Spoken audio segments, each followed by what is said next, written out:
नमस्कार किसान साथियों। अभी जो आप प्लॉट देख रहे हो ये है MSCS सकस 0068।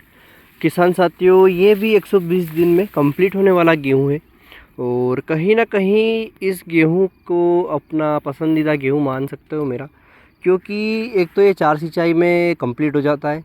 हल्की मिट्टी हो और लास्ट मान लो लास्ट सिंचाई नहीं कर पाए, कहीं दिक्कत हो गई, बारिश हो गई, हवा चल गई, तो वहाँ पर इसको ज़्यादा नुकसान इसमें देखने को नहीं मिलता। सबसे बढ़िया इसका प्लस पॉइंट जो है वो इसकी हाइट काफ़ी कम रहती है। अपने सारे गेहूँ आड़े गिरे अभी हवा में, एक यही है और एक 1650 है, ये दोनों वेराइटी बची। दूसरा फ़ायदा ये है कि इसमें जो रस्ट, लाल रतुआ, हरा और ब्राउन रस्ट जो आता है वो बहुत ही कम देखने को मिलता है। और कहीं ना कहीं हाइट छोटी होने के चलते तेज़ हवा में अगर हम इसकी सिंचाई भी करते हैं तो ये इतनी जल्दी आड़ा नहीं गिरता। बाकी जैसे सिजेंटा 26 अपना HD 3385 है, ये ज़्यादा जल्दी आड़े गिर जाते हैं। अपने 88 30, 88 40, 88 50 ये भी आड़े गिर जाते हैं, लेकिन ये आड़ा नहीं गिरा और काफ़ी अच्छा इस बार इसका परफॉर्मेंस भी रहा। पिछली वर्ष इसका उत्पादन जो मिला था अपन को 14 कुंटल प्रति बीघा का मिला था।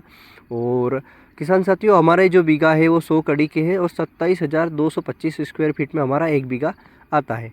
और ये कुछ इस तरीके से अपना प्लॉट है और लगभग 15 दिन ये गेहूं और खड़े रहेंगे। 15 दिन बाद इस गेहूं की अपने को हार्वेस्टिंग करवानी होगी, क्योंकि इसके दाने कंप्लीट हो चुके हैं।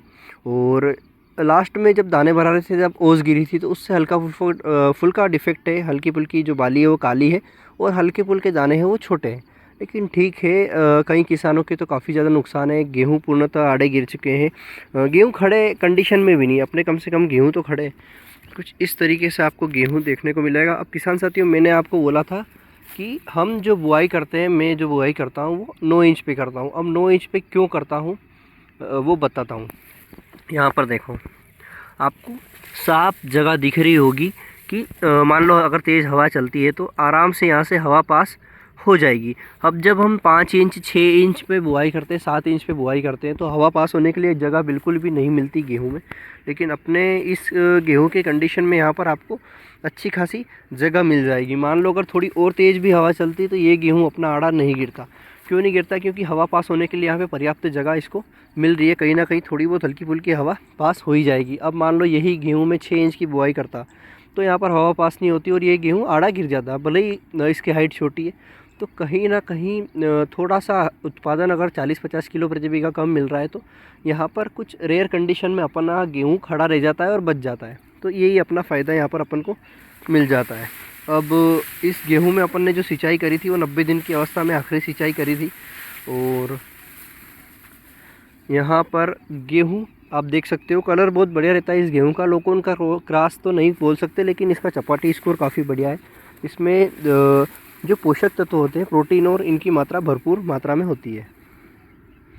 इसकी बालियाँ थोड़ी सी छोटी होती किसान साथियों, क्योंकि कम पानी का जितना भी गेहूँ होता है वो उसकी बालियाँ हमेशा आपको छोटी ही देखने को मिलेगी।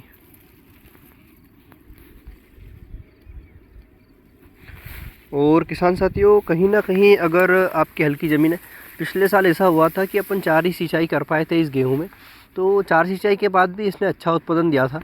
अब देखते हैं इस वर्ष कैसा क्या उत्पादन अपने को मिलता है। इस बार अपन ने 5 सिंचाई इसमें पूर्णतः कर दी थी। और वैसे तो 4 सिंचाई इसको मान सकते हैं, क्योंकि एक के ऊपर अपन सिंचाई करते रहते हैं। चौथी सिंचाई के बाद 3 सिंचाई तो अपन ने कर दी थी 20-20 दिन के अंतराल में, और फिर चौथी सिंचाई करी। उसके बाद अपन ने मोटर बंद नहीं करी, क्योंकि अपने को पता है कि पानी बहुत जल्दी कम हो जाता है अपने एरिया में, और कम पड़ने के बाद फिर अपन सिंचाई नहीं कर पाते। तो उस कंडीशन में अपन सिंचाई करते रहे।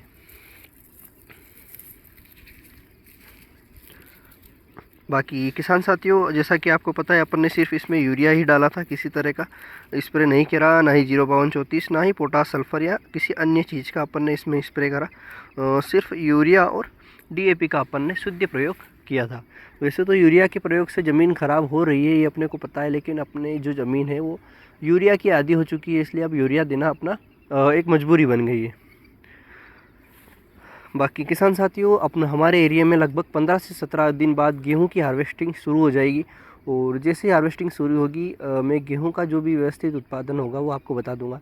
बाकी अगर आप 88-30, 88-40 या 88-50 गेहूं किसी से लेना चाहते हैं तो आपसे मेरा यही अनुरोध रहेगा कि आप उस गेहूं को ना लें, क्योंकि उस गेहूं की जो स्ट्रेंथ है खड़े रहने की वो बिल्कुल भी नहीं है, बहुत ही ख़राब कंडीशन में वो खड़ा रहता है।